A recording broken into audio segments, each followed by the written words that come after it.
40 രൂപയ്ക്ക് പൊതിച്ചോറ്, 60 രൂപയ്ക്ക് ബിരിയാണി. വെഞ്ഞാറമൂട്ടിൽ വിസ്മയമായി രാജലക്ഷ്മിയുടെ വഴിയോര കച്ചവടം.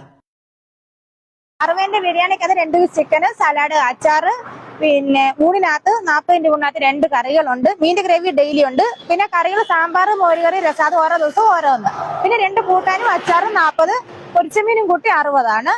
പൊരിച്ചമീൻ സെപ്പറേറ്റ് ആയിട്ട് 20 കൂടെ കൂട്ടിയുണ്ട് 60 രൂപ.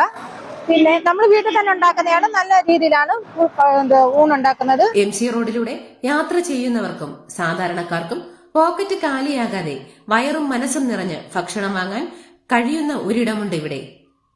ഇനി വെഞ്ഞാറമൂട് വഴി പോകുമ്പോൾ ആലന്തറ കഴിഞ്ഞുള്ള ഉദിമൂട്ടിൽ വണ്ടി നിർത്താം. വെറും 40 രൂപയ്ക്ക് അസൽ പൊതിച്ചോറും 60 രൂപയ്ക്ക് ചിക്കൻ ബിരിയാണിയും നൽകി ജനശ്രദ്ധ നേടുകയാണ് അടൂർ സ്വദേശിനിയായ രാജലക്ഷ്മി.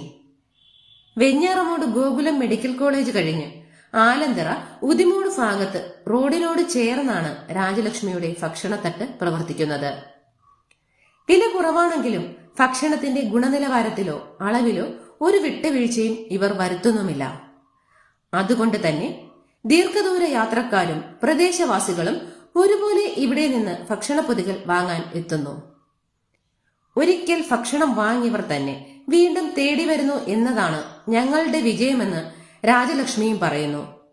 രാജലക്ഷ്മിയും ഭർത്താവും 3 മക്കളുമടങ്ങുന്ന കുടുംബം ഈ കച്ചവടത്തിൽ നിന്നുള്ള വരുമാനം കൊണ്ടാണ് കഴിഞ്ഞു പോകുന്നത്. ലാഭത്തെക്കാൾ ഉപരി നല്ല ഭക്ഷണം മിതമായ നിരക്കിൽ നൽകുക എന്ന ലക്ഷ്യമാണ് ഈ സംരംഭത്തിന് പിന്നിൽ. വിലക്കയറ്റത്തിന്റെ ഈ കാലത്ത് സാധാരണക്കാരന് വലിയ ആശ്വാസമാണ് ഈ വഴിയോര ഭക്ഷണത്തട്ട്. ദിവസവും 100 കണക്കിന് ആളുകളാണ് രാജലക്ഷ്മിയുടെ കൈപുണ്യം തേടി ഇവിടെ എത്തുന്നത്. സ്വന്തം സ്ഥലം അടൂരാണ്. എന്റെ ചേട്ടന്റെ സ്ഥലം പത്തനംതിട്ട. ഞങ്ങള് അവിടുന്ന് കൊറോണ സമയത്ത് ഇവിടെ ചേട്ടന് ഹോട്ടലിൽ ജോലിയായിരുന്നു. കൊറോണ സമയം ആയപ്പം ജോലി പോയി. പിന്നെ ഞങ്ങൾ വാടകയ്ക്കായിരുന്നു താമസിക്കുന്നത്. അങ്ങനെ സ്വന്തമായിട്ട് ഒരു ബിസിനസ് തുടങ്ങി. 60 രൂപ ചിക്കൻ ബിരിയാണി, ഊണ് 40, അങ്ങനെ കച്ചവടം നടക്കുന്നു. ഇവിടെ ഗോകുലത്തിന് ഇപ്പുറം ആലന്തറയിലാണ്. പിന്നെ ഒരുപാട് കസ്റ്റമർ ഉണ്ട്. നമുക്ക് കൊണ്ടുവന്ന സാധനങ്ങളെല്ലാം തീരുന്നുണ്ട്. നമുക്ക് സ്ഥിരം കുറെ കസ്റ്റമർ ഉണ്ട്. പിന്നെ നല്ല കച്ചവടമൊക്കെ നടക്കുന്നു.